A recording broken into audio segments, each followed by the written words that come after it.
Hello students, ये हमारा physics का नेक्स्ट चैप्टर है। इस चैप्टर में हम लोग मोशन के बारे में पढ़ेंगे और साथ ही साथ प्रीवियस ईयर क्वेश्चंस भी देखेंगे बीपीएससी के, जो इस चैप्टर से पूछे गए हैं। इवन 68 बीपीएससी में भी इस चैप्टर से क्वेश्चन पूछे गए हैं और पहले भी पूछे गए हैं।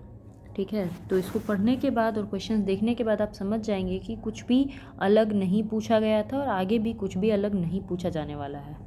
वही साइंस रहने वाला है जो हर साल रहता है। चलिए हम लोग देखते हैं।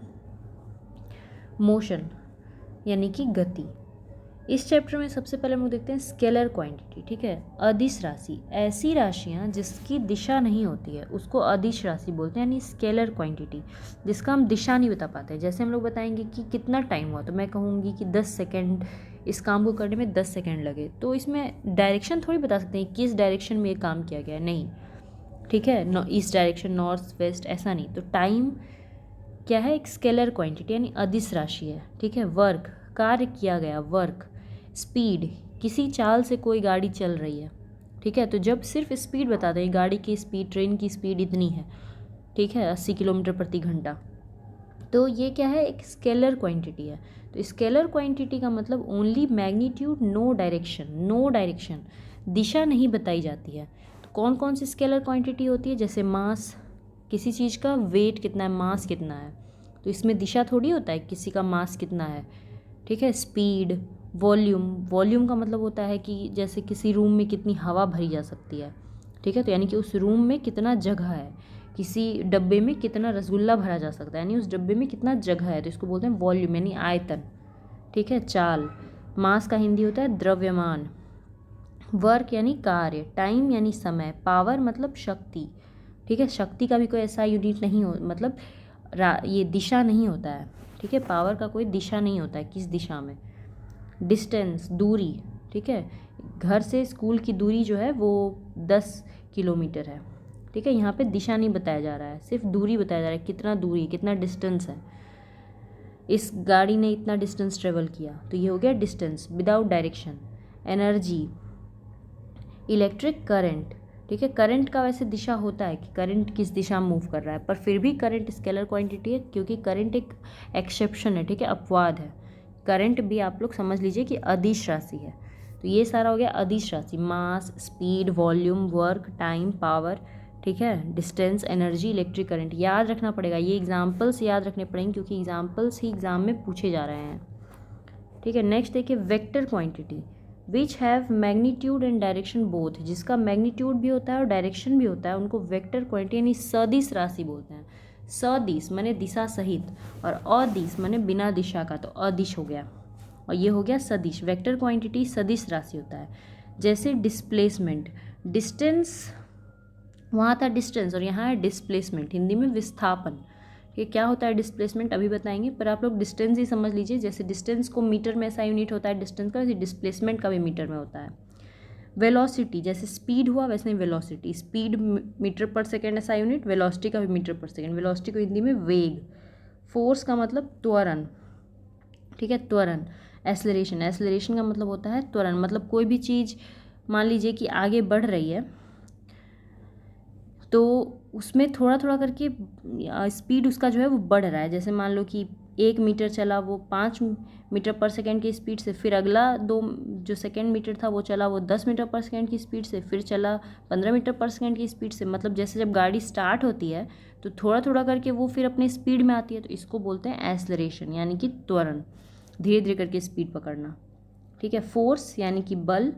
मोमेंटम, मोमेंटम का मतलब मास इनटू वेलोसिटी, जब कोई छोटा सा चीज़ बहुत तेज़ी से आता है तो उसको बोलते हैं मोमेंटम। ठीक है, कि उसमें मोमेंटम है।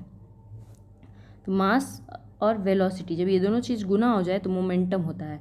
जैसे कोई ट्रक है, ट्रक में मास तो है ही बहुत ज़्यादा उसका, यानी उसका वजन तो है ही बहुत ज़्यादा, साथ ही वो एकदम वेलोसिटी से आ रहा हो तो वो और भी ज़्यादा भयानक, मतलब कि उसका डिस्ट्रक्शन कर सकता है। तो कोई चीज़ जो बहुत बड़ा है और साथ ही उसमें वेलोसिटी भी बहुत ज़्यादा हो तो बहुत ज़्यादा डिस्ट्रक्शन होगा, तो ये होता है मोमेंटम। ठीक है, और टॉर्क, टॉर्क को हिंदी में कहते हैं बल आघूर्ण। ठीक है, बल आघूर्ण का मतलब है कि किसी चीज़ पे जब बल लगाते हैं और वो चीज़ घूमने लगे तो कहते हैं बल आघूर्ण। जैसे मान लीजिए कि स्क्रू है, तो स्क्रू पे जब बल लगाते हैं, उसको घुमाते हैं तो वो घूमने लगता है। ठीक है, कोई भी चीज़ को बल लगा के जब गोल गोल घुमाते हैं तो वो होता है टॉर्क। बल लगाया और वो घूमने लगा तो कहेंगे बल आघूर्ण। तो ये एग्जाम्पल्स याद रखना है आपको कि स्केलर क्वांटिटी का एग्जाम्पल है mass, speed, time, distance, volume, work, power, current, energy. और वेक्टर क्वांटिटी है force, momentum, velocity, displacement, acceleration, torque. ये तीनों चीज़ तो एक ही हो गया, ठीक है, ये तीनों को एक साथ ही आप लोग याद कर लीजिए। डिस्टेंस यहाँ है तो इसका उल्टा डिस्प्लेसमेंट हो गया, स्पीड का हो गया वेलोसिटी, एक्सेलरेशन। ठीक है, फोर्स, किस दिशा में फोर्स लगाया जा रहा है ये इसमें दिशा ज़रूरी होता है, मोमेंटम, टॉर्क। ठीक है, नेक्स्ट हम लोग देखते हैं क्या होता है डिस्प्लेसमेंट। देखिए, shortest distance covered in A definite direction. Displacement में डायरेक्शन ज़रूरी होता है और ये बताता है छोटा डिस्टेंस जो ट्रेवल किया जाता है तो वो होता है डिस्प्लेसमेंट। जैसे मान लीजिए कि यहाँ से साइकिल चलाना आप शुरू किए और पहले बी अपने घर गए और फिर इस पेड़ के पास गए सी, ए से बी और बी से सी, तो टोटल डिस्टेंस आपने ट्रेवल किया 4 और 3 7 किलोमीटर। टोटल डिस्टेंस 7 किलोमीटर दूरी, लेकिन विस्थापन कितना हुआ, डिस्प्लेसमेंट। तो डिस्प्लेसमेंट का मतलब होता है शॉर्टेस्ट डिस्टेंस, मतलब यहाँ से यहाँ तक शॉर्टकट क्या है, शॉर्टकट है 5 किलोमीटर। ठीक है, शॉर्टकट और एक दिशा में, तो जो सीधी रेखा होती है शॉर्टकट तो वो होता है डिस्प्लेसमेंट। तो ये डिस्प्लेसमेंट कितना है, 5 किलोमीटर। जैसे मान लीजिए कि आप मार्केट में हैं और मार्केट से आप घर गए और घर से वापस मार्केट आए। ठीक है, मार्केट से घर गए और घर से फिर मार्केट आए, तो पूछा जाए कि डिस्टेंस कितना ट्रेवल किया, तो 5 किलोमीटर जाने में, 5 किलोमीटर आने में 10 किलोमीटर। लेकिन डिस्प्लेसमेंट क्या हुआ, विस्थापन, तो विस्थापन 0, डिस्प्लेसमेंट 0 हुआ क्योंकि आप वापस उसी जगह पे खड़े हैं जहाँ से आप गए थे, है ना, चल के फिर वापस आ गए, तो डिस्प्लेसमेंट हो गया 0। तो डिस्प्लेसमेंट पॉजिटिव भी होता है, नेगेटिव भी होता है और 0 भी होता है। माने आपने अपनी स्थान को चेंज किया या नहीं किया, आप घूम फिर के वापस एक ही जगह पे आ गए तो डिस्प्लेसमेंट आपका 0 है, पर डिस्टेंस तो आपने ट्रेवल किया है बहुत ज़्यादा। ठीक है, तो डिस्प्लेसमेंट पॉजिटिव नेगेटिव 0 होता है, बट डिस्टेंस हमेशा पॉजिटिव ही होता है। तो डिस्टेंस और डिस्प्लेसमेंट में यही अंतर है। पहले भी जैसे मान लीजिए कि आप जब स्कूल जाते थे तो आप जैसे कि मान लीजिए आपका घर है और घर से आपका स्कूल है यहाँ पर, तो हम लोग घूम फिर जाते, कभी यहाँ जाएंगे पहले इस दोस्त के यहाँ, फिर इस दोस्त के यहाँ, फिर इधर जाएंगे, फिर स्कूल आएंगे। तो ये हो गया डिस्टेंस कितना ट्रेवल किया, लेकिन सीधे स्कूल से घर का जो दूरी है वो होता है डिस्प्लेसमेंट, और ये जो इतना रास्ता ट्रेवल किया ये है डिस्टेंस। तो बस यही अंतर है डिस्टेंस और डिस्प्लेसमेंट में, दूरी और विस्थापन में। ठीक है, नेक्स्ट है यहाँ पे स्पीड। स्पीड का फॉर्मूला हम लोग जानते हैं, चाल बराबर दूरी बटे समय होता है। स्पीड के जैसा ही होता है वेलोसिटी। ठीक है, वेलोसिटी में बस दिशा बताना होता है, स्पीड में जैसे कि कोई गाड़ी चल रही है 10 मीटर प्रति सेकंड की स्पीड से तो ये स्पीड हुआ, पर हम कहेंगे कोई गाड़ी चल रही है 10 मीटर पर सेकंड की स्पीड से ईस्ट दिशा में, ईस्ट डायरेक्शन में, तो ये हो गया वेलोसिटी। डायरेक्शन बता दिए तो हो गया वेलोसिटी। ठीक है, वेलोसिटी का फॉर्मूला होता है डिस्प्लेसमेंट बाय टाइम। डिस्टेंस की जगह क्या लिखेंगे, डिस्प्लेसमेंट बाय टाइम। ठीक है, नेक्स्ट देखते हैं हम लोग। नेक्स्ट है हमारा कि फादर ऑफ फिजिक्स कौन थे, न्यूटन। आप लोग सब जानते हैं फादर ऑफ फिजिक्स न्यूटन। इन्होंने ग्रेविटेशन का खोज किया था, इनके माथा पे सेब गिर गया और इन्होंने कहा कि दिस इज ग्रेविटेशन। ठीक है, he gives the 3 laws of motion. ठीक है, लॉज ऑफ मोशन यानी गति के 3 नियम। गति के कितने नियम है, 3 नियम है जो न्यूटन ने दिए थे। इनकी किताब का नाम है प्रिंसिपिया। इनका किताब का नाम भी पूछा जाता है अलग अलग एग्जाम्स में। ठीक है, तो इनका किताब का नाम था प्रिंसिपिया, जिसमें 1687 में इन्होंने 3 लॉज ऑफ मोशन दिया था, गति के 3 नियम दिए थे। जो पहला नियम है उस नियम को लॉ ऑफ गैलीलियो भी कहते हैं, लॉ ऑफ इनर्शिया भी कहते हैं। ठीक है क्या पहला नियम वो देख लेते हैं। तो पहले ये जान लीजिए कि पहला नियम को ये सब भी कहा जाता है, law of inertia, law of Galileo. क्या है पहला नियम कि every object wants to be in its initial state of rest और motion unless an external force acts on it. Every object, दुनिया में जितना भी ऑब्जेक्ट है, जितना भी सामान है, जो भी लोग हैं, हम हैं, लिविंग थिंग, नॉन लिविंग, सब कुछ, एवरीथिंग वांट्स टू बी, वो चाहता है अपने इनिशियल स्टेट ऑफ रेस्ट या मोशन में रहना। अगर वो रेस्ट में है तो हमेशा रेस्ट में रहना चाहेगा, अगर वो मोशन में है तो हमेशा मोशन में रहना चाहेगा, तब तक जब तक उसके ऊपर कोई बाहरी फोर्स नहीं लगता है, बाहरी बल नहीं लगता है, एक्सटर्नल फोर्स नहीं लगता है, तब तक कोई अगर रेस्ट में है तो रेस्ट में रहना चाहेगा और मोशन में है तो मोशन में रहना चाहेगा। देखिए जैसे एग्जांपल, एक बॉल है, ठीक है, एक फुटबॉल है, मान लीजिए कि एक प्लेग्राउंड पे पड़ा हुआ है, रखा हुआ है, तो ये तब तक रेस्ट में ही रहेगा जब तक इसको कोई हिलाता नहीं है, हवा नहीं चलती है, कोई पैर से मारता नहीं है, तब तक ये रेस्ट में ही रहेगा। फिर आप गए और आपने इसको पैर से मार दिया तो ये फिर चलने लगा, ठीक है। तो आपने क्या किया, इस पर बल लगा दिया, आपने एक्सटर्नल फोर्स दिया, बाहर से इसमें बल दिया और ये चलने लगा। लेकिन क्या चलते चलते अब ये तब तक नहीं रुकेगा जब तक इस पर बाहरी फोर्स नहीं लगता है। तो आप तो कहेंगे कि मैंने तो छुआ नहीं, फिर भी बॉल जा करके रुक गया, ठीक है। तो ज़रूर उसके साथ कुछ ना कुछ हुआ है, चलते चलते चलते चलते उसके साथ ज़रूर कुछ ना कुछ हुआ है कि वो एक जगह जाके रुक जाता है। क्या हुआ है, धीरे धीरे उसकी स्पीड कम हो गई। क्यों कम हो गई? ड्यू टू फ्रिक्शनल फोर्स, उसके ऊपर फ्रिक्शनल फोर्स लग रहा था, है ना। ज़मीन पर जब वो गुड़क रहा था तो ज़मीन उसके ऊपर एक फोर्स लगा रहा था, फ्रिक्शन फोर्स, घर्षण बल, जिसके कारण उसका स्पीड धीरे धीरे कम हुआ और वो रुक गया, ठीक है। वो अपने मन से नहीं रुका है बल्कि इस फोर्स के कारण रुका है। अगर ये फोर्स नहीं लग रहा होता तो वो चलता रहता। इसका मतलब है कि ये क्या चीज़ में रहता है, कोई भी चीज़ क्या चीज़ में रहती है, इनर्शिया, इसको बोलते हैं इनर्शिया। मतलब कि कोई अगर रेस्ट में है तो रेस्ट में ही रहना चाहता है, मोशन में है, गति में है तो गति में ही रहना चाहता है ना, तब तक जब तक उसके ऊपर कोई फोर्स नहीं लगता है। इसका एग्जाम्पल देख लीजिए कुछ कुछ, जो कि बहुत ही ज़्यादा इंपॉर्टेंट होता है। एग्जाम एग्जाम्पल पूछ देगा, पूछेगा कि ये किस लॉ से रिलेटेड है ना। तो फर्स्ट लॉ से रिलेटेड होगा। जैसे कि ट्रेन जब सडनली स्टार्ट होती है, ट्रेन खुला तो हम लोग पीछे की ओर धक्का खाते हैं, पैसेंजर बेंट बैकवर्ड। हमेशा याद रखिए, कभी एग्जाम यही पूछ जाएगा कि ट्रेन जब स्टार्ट होती है सडनली तो पैसेंजर आगे गिरते हैं, पीछे गिरते हैं, साइड गिरते हैं, तो पता होना चाहिए। और थोड़ा सा आप लोग ट्रेन में ट्रैवल किए होंगे तो पता ही होगा, या बस में, है ना। तो ट्रेन जैसे आगे की ओर मुड़ी चली तो हम लोग पीछे धक्का खाते हैं। पीछे क्यों धक्का खाते हैं? देखिए, हम लोग बैठे हुए हैं, ट्रेन रुकी हुई है, हम रेस्ट में हैं, ठीक है। हमारा जो शरीर का पार्ट है सब रेस्ट में है, और जैसे ही ट्रेन चलने लगती है तो हमारा जो पैर और बॉडी का निचला हिस्सा है जो ट्रेन से सटा है वो आगे भागता है, जबकि बॉडी का जो ऊपर का हिस्सा है वो अभी रेस्ट में है और वो रेस्ट में ही रहना चाहता है, इसीलिए वो पीछे की ओर धक्का खा जाता है, ठीक है। जबकि आगे का हिस्सा जो है वो आगे भागने लगता है, नीचे वाला हिस्सा। तो क्या है कि जब ट्रेन सडनली स्टार्ट होती है तो हम पीछे की ओर धक्का खाते हैं, क्योंकि हम पीछे मतलब रेस्ट में रहना चाहते थे। और जब अचानक से रुक जाती है, यानी कि अब ट्रेन चलने लगा और हम भी मोशन में आ गए ट्रेन के साथ साथ, और हम लोग भी मतलब कि अब मोशन में ही रहना चाहते हैं। ट्रेन चल रही है, हमारा बॉडी भी चल रहा है, हम मोशन में रहना चाहते हैं। लेकिन अचानक से ट्रेन रुका, ट्रेन अचानक से रुक गया तो हम लोग आगे की ओर धक्का खाएंगे, क्योंकि हम तो आगे चलना चाहते थे ना, ट्रेन के साथ साथ आगे आगे चलना चाहते थे। तो क्या होगा कि आगे की तरफ हम लोग धक्का खाते हैं। जैसे ही ट्रेन सडनली रुक जाती है तो हम लोग आगे की ओर मुड़ मतलब धक्का लगता है, ठीक है। तो इसी तरह का और क्वेश्चन हो सकता है कि जब अचानक से ट्रेन या कोई कार होती है वो अगर राइट मुड़ती है तो लेफ़्ट की तरफ हम लोग धक्का खाते हैं, और अगर लेफ़्ट मुड़ती है तो राइट की तरफ खाते हैं। ये सब लॉ ऑफ इनर्शिया के कारण होता है, ठीक है। नेक्स्ट एग्जांपल यहाँ पे है कि when A blanket is beaten by stick, जब किसी ब्लैंकेट को छड़ी से पीटा जाता है, जैसे कि जब ब्लैंकेट बहुत ज़्यादा गंदा हो जाता है तो उसको इस तरह से लटका करके और छड़ी से इस तरह से पीटा जाता है। तो पीटते हैं तो ब्लैंकेट हिलता है ज़ोर ज़ोर से, तो ब्लैंकेट तो मोशन में आ जाता है, लेकिन ब्लैंकेट पर जो डस्ट पड़ा हुआ रहता है वो रेस्ट में ही रहना चाहता है और वो नीचे गिर जाता है ना। रेस्ट में रहना चाहता है मतलब वो उसी जगह पे रुक जाता है और वो नीचे गिर जाता है और ब्लैंकेट हिलने लगता है।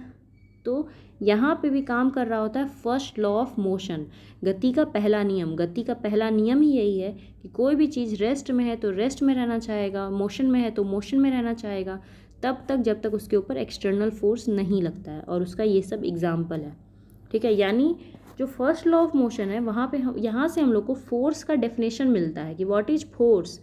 फोर्स क्या है? फोर्स एक्सटर्नल ऐसा कुछ है जो कि किसी बॉडी को मूव करवा देता है या तो रेस्ट में ले आता है ना। जब किसी बॉडी पे फोर्स लगता है तो या तो उसको मूव करवाता है या तो उसको रोक देता है। तो first law of motion gives the definition of force. याद रखना है कि फर्स्ट लॉ जो है गति का पहला नियम, उसी से हमें बल की परिभाषा मिलती है। अब दूसरा नियम क्या है? दूसरा नियम में बल का मैग्नीट्यूड मिलता है, यानी फॉर्मूला, फोर्स का फॉर्मूला। फोर्स का फॉर्मूला होता है F is equal to M into A. इसको याद कर लीजिए, F is equal to M into A. M का मतलब मास, ए का मतलब एक्सेलरेशन। मास मतलब वजन, ठीक है, याद रखें, द्रव्यमान। और ए का मतलब होता है एक्सेलरेशन, मतलब त्वरण। यानी कि कोई भी चीज़, जैसे गाड़ी है तो धीरे धीरे करके स्पीड में आता है तो इसको त्वरण बोलते हैं। तो F is equal to m into a, mass into acceleration. ठीक है, नेक्स्ट है थर्ड लॉ। थर्ड लॉ बहुत ही ज़्यादा फेमस है, सब लोग जानते हैं थर्ड लॉ क्या होता है और बार बार पूछा जाता है। थर्ड लॉ है to every action there is equal and opposite reaction. हर एक्शन का इक्वल और अपोजिट रिएक्शन होता है। कोई आपको झापड़ मारेगा, आप उसको झापड़ मारिएगा, ठीक है, उसने एक्शन किया, आपने भी रिएक्शन किया। तो यही होता है कि हर एक्शन का इक्वल और अपोजिट रिएक्शन होता है। इसका एग्जाम्पल देखने को मिलता है जैसे रिकॉइल ऑफ ए गन। जैसे जब गन चलता है तो आगे की ओर एक्शन हुआ, नहीं बुलेट आगे की तरफ गया, तो आदमी जो होता है वो पीछे की तरफ धक्का खाता है। हम लोग को पता नहीं चलेगा क्योंकि हमने कभी गन चलाया नहीं है, ठीक है, लेकिन गन जब चलता है तो इतनी स्पीड से बुलेट आगे की ओर निकलता है कि आदमी भी पीछे की तरफ क्या होता है, धक्का खाता है। तो ये होता है recoil of a gun. Motion of rocket, ठीक है, रॉकेट जब चलती है तो पीछे की तरफ क्या निकलता है, धुआं निकलता है, पीछे की तरफ ये फायर, इसके निकलने से ही रॉकेट आगे बढ़ता है। ठीक है, ये जो पीछे आग जलता है इसी से रॉकेट आगे बढ़ता है। जैसे हम लोग दीपावली में रॉकेट जलाते हैं तो पीछे आग लगाते हैं तो रॉकेट आगे भाग जाता है। तो एक्शन पीछे की तरफ होता है, रिएक्शन आगे की तरफ होता है। ठीक है, तो यही होता है every action is equal and opposite reaction.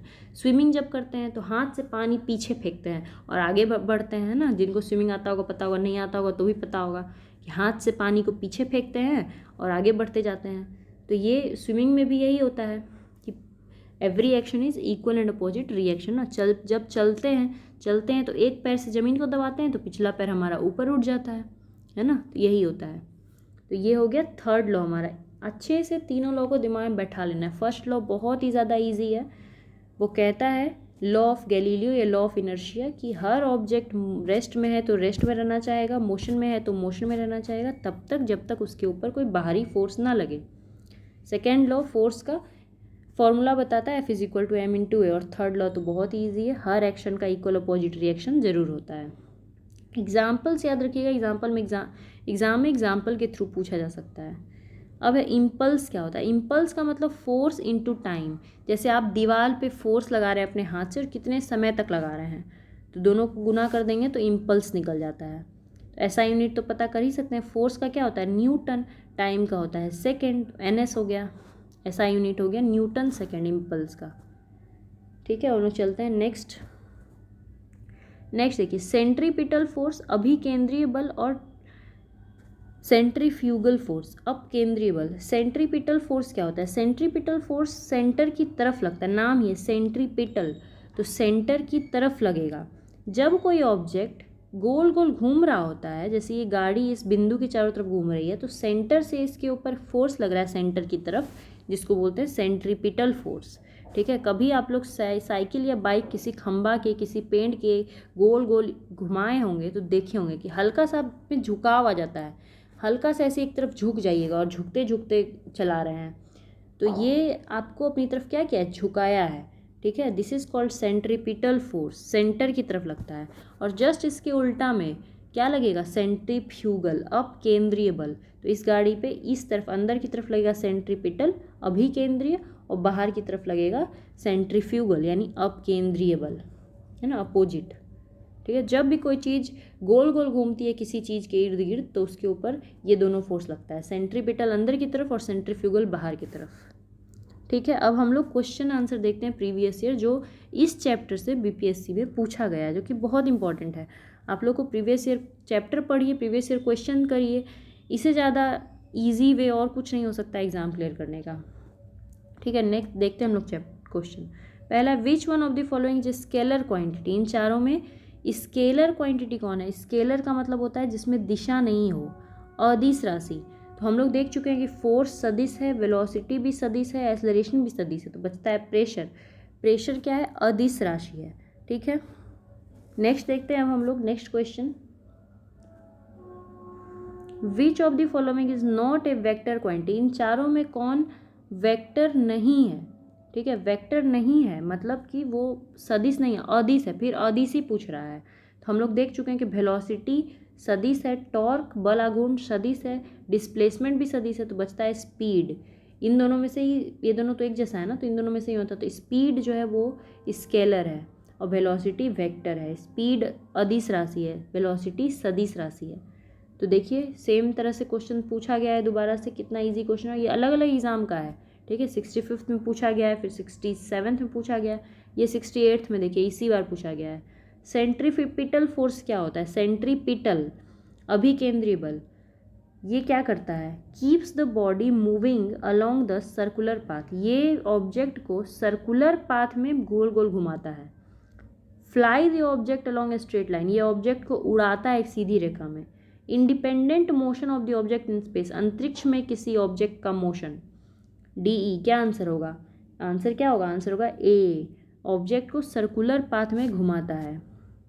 ठीक है, नेक्स्ट हम लोग देखते हैं, ए बस is moving along a straight path, एक बस मूव कर रही है पहले सीधा सीधा और फिर अचानक शार्प टर्न लेती है राइट साइड की तरफ, तो पैसेंजर किधर की तरफ गिरेंगे या बेंड करेंगे? तो पैसेंजर आगे की तरफ झुकेंगे? नहीं, आगे की तरफ कब झुकते हैं? जब गाड़ी रुकती है अचानक से, तो हम लोग आगे की तरफ झुक जाते हैं, है ना। और जब गाड़ी अचानक से चलेगी तो पीछे की तरफ झुक जाएंगे। बेंड टूवर्ड लेफ्ट, क्योंकि राइट की तरफ गाड़ी मुड़ी है, गाड़ी जो है वो आपकी मुड़ी है किधर? राइट की तरफ, तो बेंड करेंगे किधर? लेफ्ट की तरफ, है ना, लेफ्ट साइड की तरफ बेंड करेंगे, तो ये आंसर हुआ। अगर लेफ्ट मुड़ती तो राइट बेंड करते। देखिए सेम चैप्टर से इस बार 2 क्वेश्चंस पूछा गया था, ठीक है। चैप्टर बहुत बहुत ईजी होता है, बस यही है कि हम लोग को अब याद नहीं है, क्लास 9 10th में जो भी साइंस पढ़े थे वो भूल चुके हैं अब, तो बस अब रिवीजन का समय है। आप लोग पढ़ते रहिए, बहुत ही जल्दी फिजिक्स पूरा ख़त्म हो जाएगा। 10-12 चैप्टर से ज़्यादा नहीं होने वाला है फिजिक्स। उसके बाद हम लोग केमिस्ट्री कर लेंगे, फिर बायोलॉजी कर लेंगे, जिससे कि हम लोग 30 दिसंबर को जो प्रीलिम्स होने वाला है BPSC का, उसके लिए 30 सितंबर को उसके लिए हम लोग पूरी तरह से रेडी हो जाएंगे। ठीक है, तो कोई भी आप लोग को डाउट हो तो कमेंट सेक्शन में पूछ सकते हैं। ठीक है, धन्यवाद।